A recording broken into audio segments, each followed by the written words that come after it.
Hello everyone. इस video में हम लोग देखने वाले हैं वैल्यूएशन, जो कि एक टॉपिक है एस्टिमेट का। ये वीडियो काफ़ी इंपॉर्टेंट है यूनिवर्सिटी एग्जाम्स के लिए and also for MSBT exams. तो आइए स्टार्ट करते हैं। आज हम पहले इसका थ्योरेटिकल बैकग्राउंड पूरा देख लेंगे, फिर नेक्स्ट वीडियो में मैं आपको उसके न्यूमेरिकल्स करवा दूंगा। आइए स्टार्ट करते हैं। ये इसकी थ्योरी की शीट है, आप देख सकते हैं। वैल्यूएशन, सबसे पहले वैल्यूएशन का मतलब क्या होता है? वैल्यूएशन का मतलब होता है किसी भी प्रॉपर्टी की एक स्पेसिफिक वैल्यू निकालना, that is called as valuation. अब वो प्रॉपर्टी आपका लैंड हो सकता है, आपका घर हो सकता है, आपका कोई एग्रीकल्चरल फार्म हो सकता है, या फिर कोई भी एक इंजीनियरिंग स्ट्रक्चर हो सकता है। तो क्या लिखा है? Valuation is the art of determining the value of the specific property, let us से बिल्डिंग, फैक्ट्री और एनी इंजीनियरिंग स्ट्रक्चर। अब अगर आपको किसी भी स्ट्रक्चर की या किसी भी प्रॉपर्टी की प्रेजेंट वैल्यू निकालनी है तो उस प्रोसेस को बोलते हैं हम लोग वैल्यूएशन। थर्ड पॉइंट क्या लिखा है? The present value of the property is determined on the basis of rent और income the property can fetch. अब क्या होता है ना, कोई भी प्रॉपर्टी की वैल्यू हम किस बेसिस पे निकालते हैं कि वो कितना आपको फायदा पहुंचा रही है, कितना आपको वो रेंट दे पा रही है, या फिर कितना वो आपका पर्पस सॉल्व कर रही है। तो the valuation is determined by the terms of rent it can fetch to you. Fourth point क्या है? The value of the property depends upon the type of structure, life, maintenance and location. अब आपकी जो property की valuation है ना, वो बहुत सारे फैक्टर्स पे डिपेंड करती है।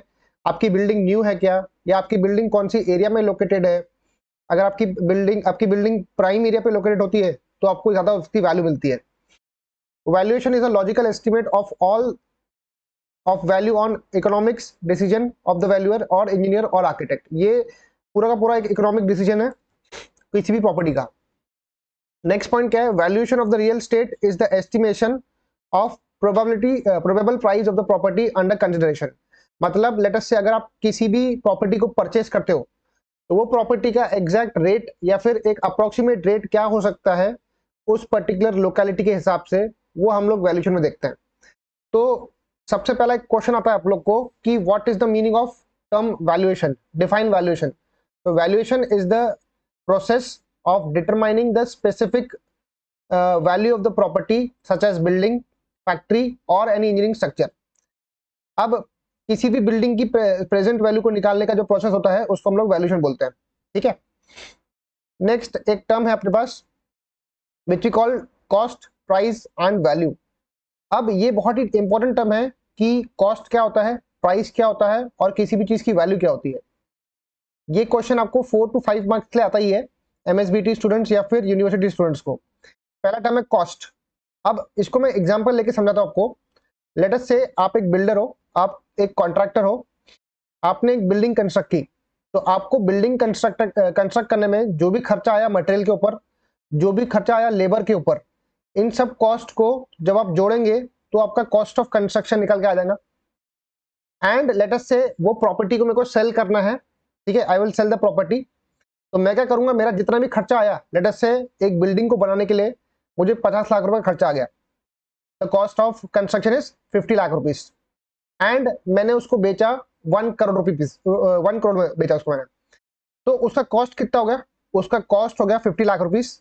मैंने उसको सेल कितने में किया? मैंने उसको सेल किया 1 करोड़ में। तो यहाँ पर कॉस्ट का मतलब ये होता है कि आपने कितना उस पर पैसा लगाया, कितना आपने उस पर इन्वेस्टमेंट किया, आपका cost of construction, cost of labour and जो भी आपने सैलरीज आपको डिस्ट्रीब्यूट करनी थी लेबर को या फिर किसी और को, उन सबको जोड़ के जो आपकी कॉस्ट निकली, दैट इज द कॉस्ट। उसको हम लोग बोलेंगे कॉस्ट। तो कॉस्ट का मतलब होता है actual amount incurred in the construction of the structure which possess some value.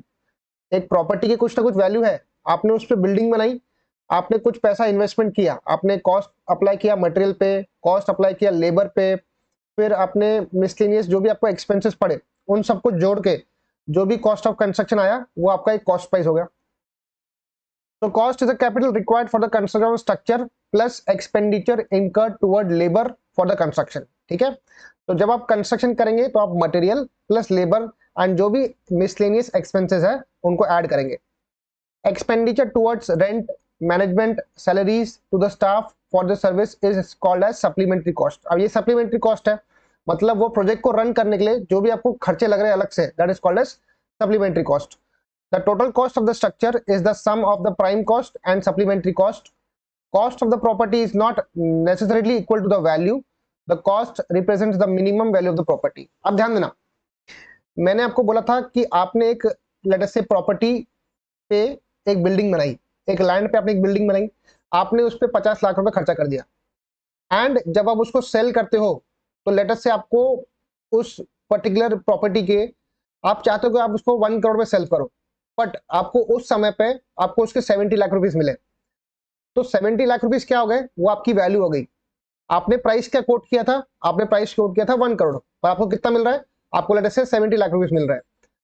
तो प्राइस और वैल्यू में यही फर्क होता है, जो वैल्यू होती है ना वो time to time, it's a time factor, वो टाइम पे डिपेंड करता है।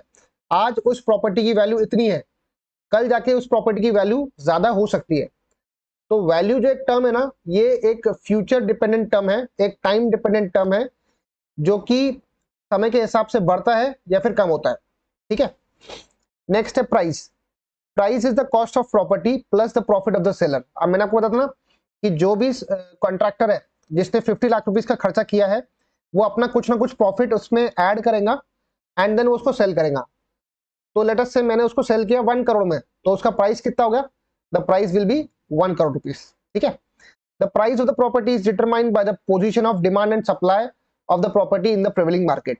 अब प्राइस कैसे वर्कआउट करेंगे कि उस प्रॉपर्टी का या फिर आसपास के एरिया में उसका डिमांड एंड सप्लाई कितना है। ठीक है, द प्रॉपर्टी में बी सोल्ड अबव और बिलो इट्स कॉस्ट। अब क्या हो सकता है ना, ऐसा भी हो सकता है कि आपको प्रॉपर्टी पे अच्छा खासा प्रॉफिट मिल जाए या कभी कभार प्रॉफिट नहीं भी मिलता है, वो डिपेंड करता है उसकी वैल्यू पे। ठीक है, लास्ट एक टर्म है वैल्यू। अब वैल्यू क्या होता है ना, it is defined as the monetary measure of the desirability of ownership of a specific property for specific purpose. There is a thin distinction between the term price and value. मैंने आपको पहले बताया कि let us से आपने 50 लाख का construction किया, आप उसको 1 करोड़ में बेचने की कोशिश कर रहे हो, बट जरूरी नहीं है कि आपको वो प्रॉपर्टी 1 करोड़ में बिक जाएंगी। माइट पॉसिबल ऐसा हो कि उसकी वैल्यू थोड़ी कम हो, आपको 80 लाख रुपीस मिल गए तो उसकी वैल्यू हो गई, बट आपने कुछ साल वेट करके उसके बाद उसको सेल किया तो आपको लेट अस से 1.2 करोड़ रुपीस मिल गए, तो वो उस टाइम की उसकी वैल्यू है। तो वैल्यू एक ऐसा टर्म है जो कि एक टाइम डिपेंडेंट टर्म है। प्रेजेंटली अगर आपको उसकी उतनी कॉस्ट नहीं मिल रही है या उतना प्राइस नहीं मिल रहा है, तो इन फ्यूचर मिल सकता है। तो value is the probable price of the specific property and related to future. मैंने बोला ना आपको, it is related to future, while the cost is the expenditure done in the past for the property। अब cost क्या है ना, आप जो खर्चा कर रहे हो प्रॉपर्टी पे वो आपने कर लिया, that is the past. Value आपको मिलेगी फ्यूचर में। ठीक है, तो ये था कॉस्ट, प्राइस और वैल्यू का एक डेफिनेशन जो कि आपको याद रखना बहुत ही कंपलसरी है। आइए अब नेक्स्ट क्वेश्चन देखते हैं। अब नेक्स्ट क्वेश्चन बोलता है, ये क्वेश्चन ऐसा आता है बी स्टूडेंट्स को कि define valuation and explain the purpose of valuation, या फिर बोलेंगे define valuation, state the factors affecting valuation. तो पहले मैं भी पर्पस डिस्कस कर लेता हूं कि वैल्यूएशन का पर्पस क्या होता है। अगर हम वैल्यूएशन की बात करें ना, तो वैल्यूएशन का बहुत ज्यादा रोल है अपने प्रॉपर्टीज में। लेट अस से अगर आप कोई प्रॉपर्टी बाय करते हो या सेल करते हो, तो प्रॉपर्टी बाय करने के लिए या सेल करने के लिए सबसे पहले वैल्यूएशन लगता है। आज लेट अस से मुझे कोई प्रॉपर्टी बाय करनी है, तो अगर लेट अस से मैं प्रॉपर्टी बाय करूंगा ना एंड मैं बैंक में लोन के लिए जाता हूं, तो बैंक क्या करती है, बैंक उसका एक वैल्यूएशन की पूरी डिटेल्स निकालती है कि कितने का लोन चाहिए और एक्चुअल में वो प्रॉपर्टी पे लोन कितना मिल सकता है, उसकी वैल्यू क्या है। तो based on the valuation of the property you will get the loan. ठीक है, तो पहला है buying and selling of the property. जब भी आपको प्रॉपर्टी को बाय करना है या सेल करना है, आपको वैल्यूएशन करना बहुत जरूरी है। ठीक है, नेक्स्ट पॉइंट है टैक्सेशन। अभी जो भी गवर्नमेंट एजेंसी है, जैसे एनएमसी है नागपुर में, एनआईटी है, ये सब आप जब टैक्स लगाती है ना प्रॉपर्टी पे, तो वो प्रॉपर्टी का टैक्स डिपेंड करता है आपके वैल्यूएशन पे। ठीक है, so the taxes which are levied by the government bodies that depends upon the valuation. Next है रेंट फिक्सेशन। अभी आपको लेट अस से अगर आपने एक प्रॉपर्टी कंस्ट्रक्ट की है सिर्फ उसको रेंट पे देने के लिए, तो प्रॉपर्टी को रेंट पे देने के लिए भी आपको वैल्यूएशन करना जरूरी है कि आपकी प्रेजेंट वैल्यूएशन क्या है उस प्रॉपर्टी की। उस बेसिस पे आप कितना इनकम जनरेट कर सकते हैं उस प्रॉपर्टी पे, that can be calculated with the help of valuation. तो रेंट फिक्सेशन के लिए भी आपको वैल्यूएशन करना पड़ता है। नेक्स्ट है इंश्योरेंस। अब लेट अस से आपकी कोई फैक्ट्री है, आपको फैक्ट्री को इंश्योर करना है, मतलब उस पे अगर लेटर से कोई भी इनकेस इमरजेंसी आ गई या फिर डैमेज हो गया तो आपको कुछ ना कुछ क्लेम मिलना चाहिए ना, तो उसको बोलते हैं इंश्योरेंस। तो आजकल बड़ी बड़ी इंश्योरेंस कंपनी बड़े बड़े स्ट्रक्चर्स का इंश्योरेंस करवाती है, तो इंश्योरेंस करने के लिए भी आपको वैल्यूएशन करना पड़ता है। नेक्स्ट है सिक्योरिटी ऑफ लोन्स। अब लेटर से मैंने अपनी प्रॉपर्टी मॉर्गेज करके या फिर गिरवी करके बैंक से लोन लिया, तो बैंक क्या करेंगी, बैंक मुझे मॉर्गेज देने के पहले उस प्रॉपर्टी की वैल्यूएशन पता करेंगी एंड देन वो मेरे को लोन देंगी, तो उसको बोलते हैं सिक्योरिटी ऑफ लोन्स। छठवां पॉइंट है कोर्ट फी। कोर्ट फी का मतलब क्या होता है, लेटर से अगर आपकी प्रॉपर्टी पे कोई मैटर आ गया, कोई सिविल का मैटर आ गया, इन दैट केस कोर्ट क्या करेगा, अगर आपको उस पर कोर्ट की फी लगानी है, ठीक है, तो वो लोग क्या करेंगे, वो पहले प्रॉपर्टी की वैल्यूएशन चेक करेंगे एंड देन उस हिसाब से वो लोग आपको कोर्ट फी देंगे in the form of stamp. Seventh point है कंपलसरी एक्विजिशन। अब क्या होता है ना, बहुत बार कोई गवर्नमेंट प्रोजेक्ट आने की वजह से किसी की प्रॉपर्टी पे गवर्नमेंट को एक्विजिशन करना पड़ता है, यानी कि उनकी प्रॉपर्टी खरीदनी पड़ती है। तो जब वो उनकी प्रॉपर्टी खरीदते हैं ना, तो उनकी प्रॉपर्टी पे लेटर से उनको पैसा देना है किसी ओनर को, तो ओनर को पैसा देने के लिए वो लोग क्या करते हैं, उसकी पहले वैल्यूएशन स्टडी करते हैं एंड देन गवर्नमेंट उस पर्टिकुलर ओनर को उसका पैसा देती है, ठीक है, लैंड खाली करने का। एट्थ पॉइंट है बेटरमेंट चार्जेस। अभी कोई भी एरिया जब डेवलप होती है ना, तो डेवलपमेंट के लिए पैसा लगता है एंड वो पैसा कोई भी गवर्नमेंट बॉडी, लेटर से एनएमसी हो गई, एनआईटी हो गई, ये आपसे लेती है। कैसे लेती है, वो डिपेंड करता है उसके वैल्यूएशन पे। जितनी ज्यादा आपकी वैल्यूएशन रहेगी वो उतना ज्यादा आपसे बेटरमेंट चार्जेस कलेक्ट करेंगे in the form of taxes, ठीक है, ताकि आपकी प्रॉपर्टी को डेवलप कर सके। और लास्ट पॉइंट है बैलेंस शीट। बैलेंस शीट का मतलब क्या होता है, प्रॉफिट एंड लॉस स्टेटमेंट। जैसे मान लो कोई कंपनी रन कर रहे हैं हम लोग एंड उसका आपको बैलेंस शीट तैयार करना है, तो बैलेंस शीट तैयार करने के लिए भी आपको उसका वैल्यूएशन चेक करना पड़ता है, ठीक है। ये क्वेश्चन काफी इंपॉर्टेंट है कि what is the purpose of valuation. अब आते हैं हम लोग नेक्स्ट पॉइंट पे, what are the factors which affect the value of the property. अब प्रॉपर्टी की वैल्यू कौन से फैक्टर्स पे डिपेंड करती है। अब ये तो बहुत कॉमन सेंस ही बात है कि प्रॉपर्टी की जो वैल्यू होती है ना, वो सबसे पहले डिपेंड करती है लोकेशन पे। अब अगर आप किसी प्राइम एरिया पे रहते हो ना, तो आप देखना उसकी प्रॉपर्टी की वैल्यू ज्यादा होती है as compare to other areas. तो लोकेशन बहुत मैटर करता है किसी भी प्रॉपर्टी की वैल्यू को उठाने के लिए या फिर गिराने के लिए, ठीक है। नेक्स्ट है प्राइस इंडेक्स। अब प्राइस इंडेक्स क्या होता है ना, प्राइस इंडेक्स मतलब प्राइसेस का अप डाउन होना। Price index for various items are to be considered for the valuation purpose, as the prices are increasing day by day, each year the monetary value changes, the value of property changes according to the monetary value of rupee। अब आपका जो property का value है वो आपके price index के हिसाब से भी चेंज होता है। नेक्स्ट है डिमांड एंड सप्लाई। अब डिमांड एंड सप्लाई का मतलब क्या है, लेट अस से आपको फ्लैट खरीदना है और अगर आजकल फ्लैट्स नहीं बिक रहे ज्यादा या फिर फ्लैट्स की डिमांड कम है और सप्लाई बहुत ज्यादा है, तो आपको उसका रेट कम मिलेगा। बट लेट अस से सप्लाई बहुत कम है, डिमांड बहुत ज्यादा है, तब उस केस में क्या होगा, आपको प्रॉपर्टी के कॉस्ट बढ़ते हुए नजर आएंगे, ठीक है। तो सप्लाई एंड डिमांड का वही मतलब है कि when the demand exceeds supply, when the demand exceeds supply, value of the property rises, तब क्या होगा, प्रॉपर्टी की वैल्यू बढ़ेगी। नेक्स्ट पॉइंट क्या है, राइज इन द पॉपुलेशन। आपको पता है जैसे जैसे पॉपुलेशन बढ़ रही है वैसे वैसे प्रॉपर्टी की प्राइसेस भी बढ़ रही है, क्योंकि लोगों को घर में रहने के लिए जगह चाहिए, तो जगह के लिए क्या करेंगे, वो लोग ज्यादा पैसा पे करेंगे, जिससे क्या होता है ना, प्रॉपर्टी की वैल्यू बढ़ती है। पांचवा पॉइंट है रेंट रिस्ट्रिक्शन एक्ट। अगर किसी भी एरिया में रेंट रिस्ट्रिक्शन एक्ट आता है तब भी आपके प्रॉपर्टी की वैल्यू कम या फिर ज्यादा होती है। और लास्ट है एबनॉर्मल कंडीशंस। एबनॉर्मल कंडीशंस का मतलब क्या होता है, लेट अस से अगर आपके शहर में भूकंप आ गया हो, अर्थक्वेक आ गया हो या फिर दंगे होते हो, तब उस एरिया की जो प्रॉपर्टी की वैल्यू है वो घटती है, ठीक है। इनको बोलते हैं एबनॉर्मल कंडीशंस। या फिर कोई वार सिचुएशंस आ गई, वहां से लोग जाना स्टार्ट कर दिए हैं, तब क्या होता है, that is called as abnormal condition, तब प्रॉपर्टी की वैल्यू घटती है, ठीक है। आइए अब नेक्स्ट पॉइंट देखते हैं। नेक्स्ट पॉइंट पूछता है कि टाइप्स ऑफ वैल्यू। अब आपको वो दे देगा 3-4 वैल्यू के नाम दे देगा और बोलेगा कि इसको डिफाइन करो। सबसे पहला होता है accommodation value. The very first point is accommodation value. Question कैसा आएगा कि डिफाइन अकोमोडेशन वैल्यू। अभी अलग अलग तरह की वैल्यू होती है प्रॉपर्टी के ऊपर। पहला है अकोमोडेशन वैल्यू। इसका ये मतलब होता है, आप देखना बहुत सारी एग्रीकल्चरल लैंड्स होती है ना, उनको कन्वर्ट किया जाता है लैंड्स में, ताकि वो रहने के लिए पर्पस में यूज किया जा सके। Most of the agricultural land are converted into non agricultural land which can be used for the purpose of living, जिसपे हम लोग घर बना सकते हैं। तो वो क्या हुआ, उसका एक पोटेंशियल होगा ना, उस एग्रीकल्चरल लैंड का एक पोटेंशियल हो गया कि उसको हमने कन्वर्ट किया, किसमें, रहने के पर्पस में कन्वर्ट किया। तो उसी को बोलते हैं अकोमोडेशन वैल्यू, मतलब उस प्रॉपर्टी पे मैं अकोमोडेट अपने आप को कर सकता हूँ, ठीक है। तो whenever the city develops, the surrounding agricultural land has the potential for being the part of the city, मतलब जो आसपास की खेती बाड़ी वाली एरिया है ना, जहाँ पे खेती नहीं हो रही है, उसको हम लोग नॉन एग्रीकल्चरल लैंड में कन्वर्ट करके उसी चीज को हम लोग रहने के पर्पस ले यूज कर सकते हैं।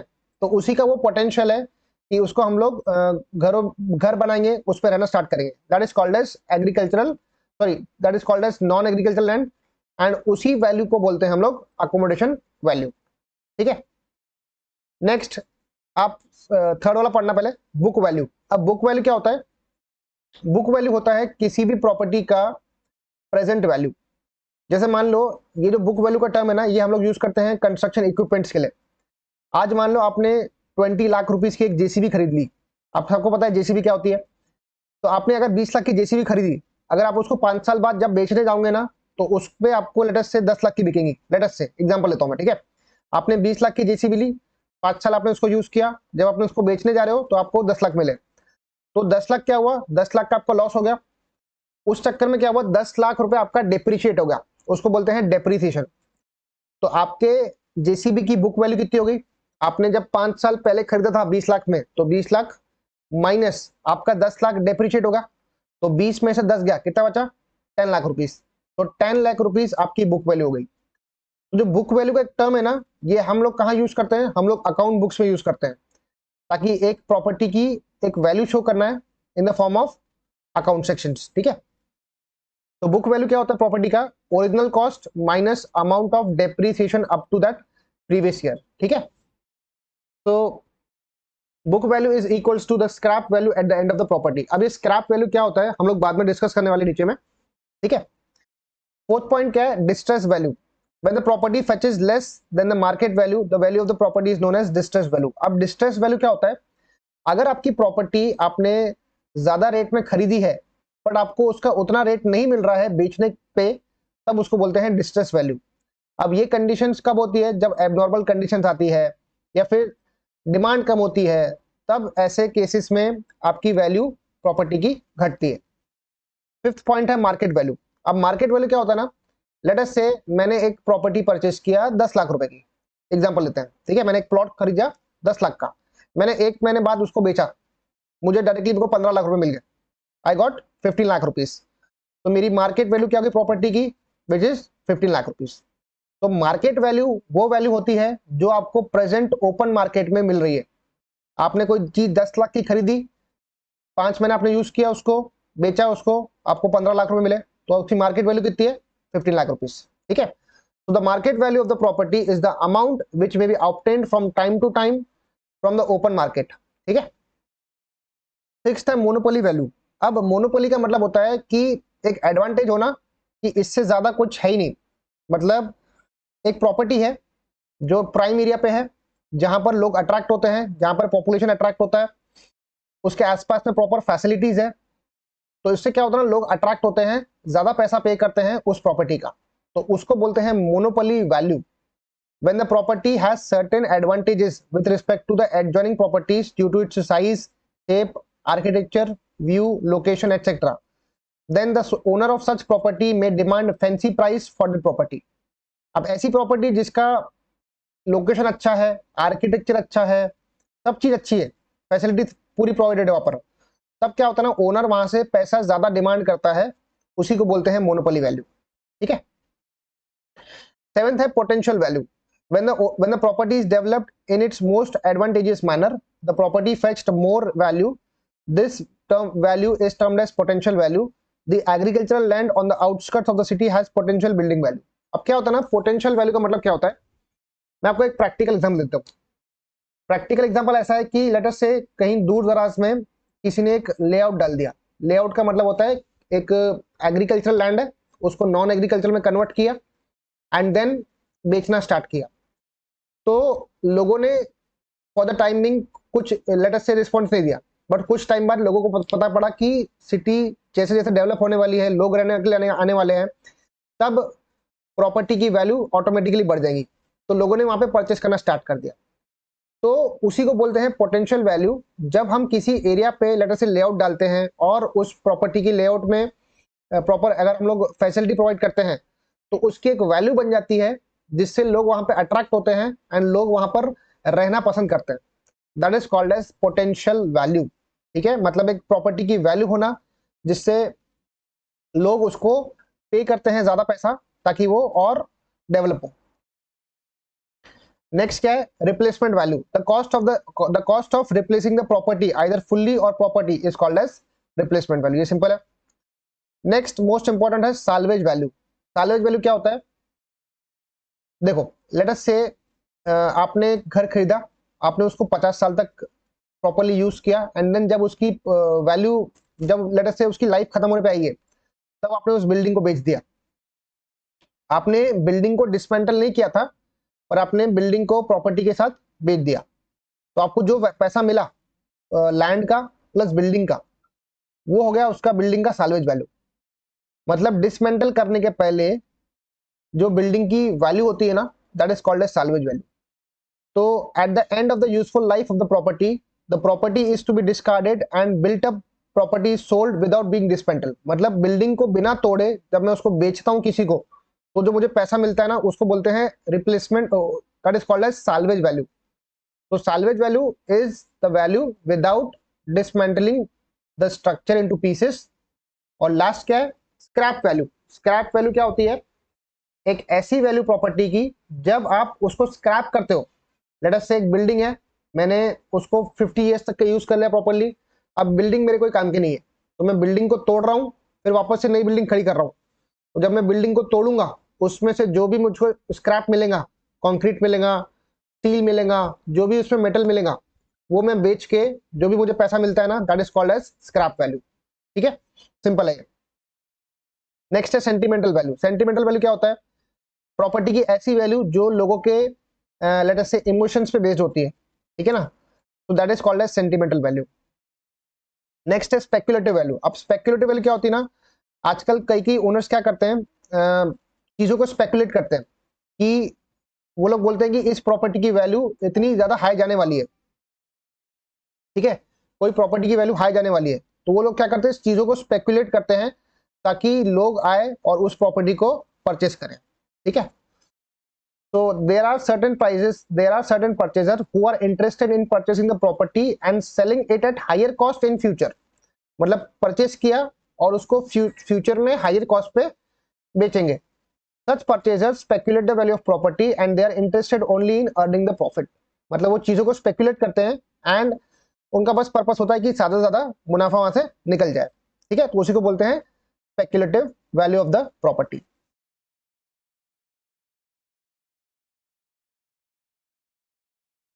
चलिए अब हम आगे बढ़ते हैं। इसमें एक टर्म है, टर्म्स एसोसिएटेड विद वैल्यूएशन। तब लेट अस से आप एक बिल्डिंग कंस्ट्रक्ट कर रहे हो एंड आपको उस बिल्डिंग को पूरा का पूरा रेंट पे देना है। ठीक है, we are constructing a building which we have to give it to the for the rent purpose. ठीक है, तो कुछ टर्म्स होते हैं, जैसे होता है पहला term gross income. Gross income क्या होती है ना, ये पूरी की पूरी रेवेन्यू है जो कि एक साल में वो बिल्डिंग डेवलप करती है, जनरेट करती है। So it is the total income or the revenue received per annum from the property। ठीक है, फिर नेक्स्ट एक टर्म होता है नेट इनकम। अब पूरा रेवेन्यू मिल गया मेरे को, नेट इनकम कैसे निकालेंगे? Net income will be gross income minus आउटगोइंग्स। यहाँ पर आउटगोइंग्स का मतलब होता है खर्चे। अब हर साल कुछ ना कुछ आपको खर्चा करना पड़ेगा, आपको प्रॉपर्टी को मेंटेन करने के लिए, प्रॉपर्टी के टैक्सेस पे करने के लिए, प्रॉपर्टी के लाइट के बिल्स पे करने के लिए, या फिर रिपेयर एंड मेंटेनेंस के लिए, तो उसको बोलते हैं आउटगोइंग्स। तो आपको न्यूमेरिकल्स में बहुत ही इंपॉर्टेंट एक टर्म आता है नेट इनकम। नेट इनकम क्या होता है? Gross income minus आउटगोइंग्स। अब आउटगोइंग्स कौन से होते हैं वो देखते हैं। सबसे पहला आउटगोइंग है टैक्सेस। आपको हर साल कुछ ना कुछ प्रॉपर्टी पे टैक्स पे करना पड़ता है, that is called as a part of outgoing.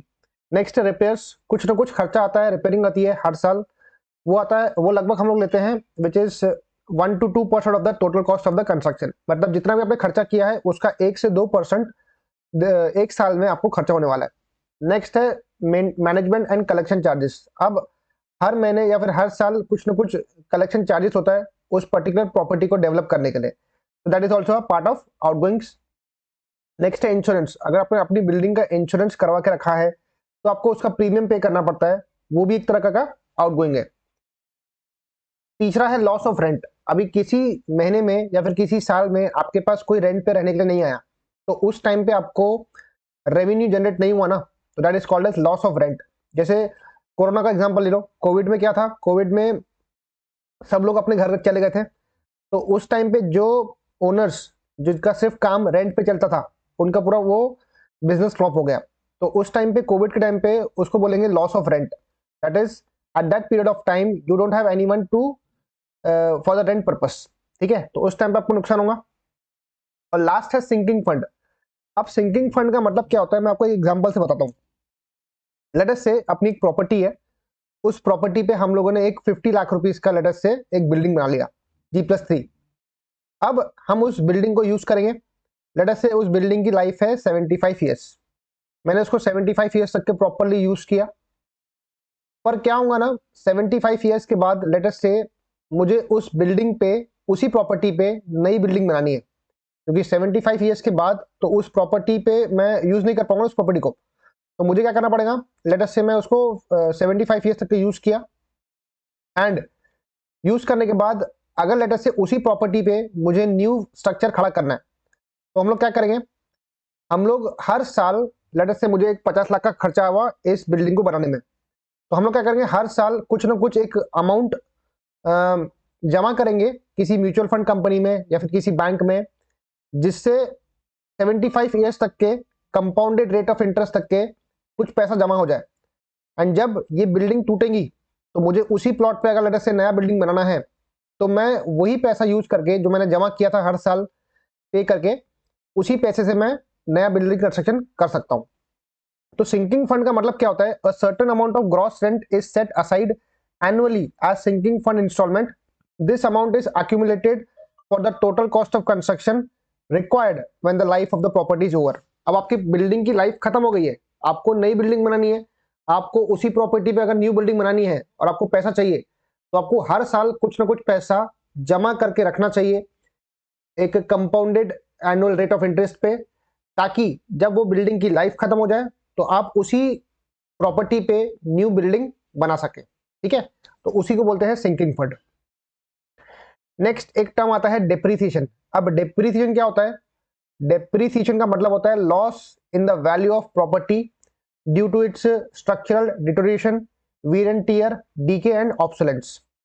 कोई भी प्रॉपर्टी की वैल्यू डिप्रिशिएट कब होती है, जब उसकी स्ट्रक्चरल डिटोरिएशन होता है, जब उसका वीर एंड टियर होता है, तब उसकी प्रॉपर्टी की वैल्यू घटती है। The value of the building decreases gradually due to its use due to the above mentioned reasons. This loss in value as certain percentage of the total cost is depreciation. मतलब आपने जितना खर्चा किया, एक चीज याद रखना, अगर आप लैंड पे इन्वेस्टमेंट करते हो ना, तो लैंड की वैल्यू कभी नहीं घटती है, पर अगर आप उसी लैंड पे जब आप कोई बिल्डिंग बनाते हो तो वो बिल्डिंग की वैल्यू घटती है। आपको बिल्डिंग का प्राइस नहीं मिलता है, आपको मेन वो प्लॉट का प्राइस मिलता है। तो प्लॉट की वैल्यू ज्यादा होती है एज कंपेयर टू बिल्डिंग, तो बिल्डिंग की वैल्यू घटती है, उसी को बोलते हैं डेप्रीसिएशन, क्योंकि हम उसको यूज कर रहे हैं बार बार। Usually some percentage of cost of construction is depreciation per annum, मतलब कुछ परसेंटेज टोटल कॉस्ट का ऑफ कंस्ट्रक्शन का is nothing but your depreciation. Knowing the amount of depreciation present value of the property can be calculated. अगर आपको depreciation मालूम है कि एक साल में कितना डेप्रीशिएट हो रहा है, तो आप उसका प्रेजेंट वैल्यू निकाल सकते हैं प्रॉपर्टी का। नेक्स्ट एक टर्म है ऑब्सोलेंस। ऑब्सोलेंस का मतलब क्या होता है, ऑब्सोलेंस का मतलब होता है किसी भी प्रॉपर्टी की वैल्यू घटना। क्यों घटना, क्योंकि वो एक लेटर से वो अभी फैशन में नहीं है। ठीक है, जैसे मैं एग्जांपल ले लूं नोकिया फोन का। नोकिया फोन एक टाइम पे बहुत ट्रेंड पे था, बट जैसे ही सैमसंग का स्मार्टफोन आया, तब लोगों ने नोकिया फोन यूज करना बंद कर दिया, देन लोगों ने स्मार्टफोन यूज किया।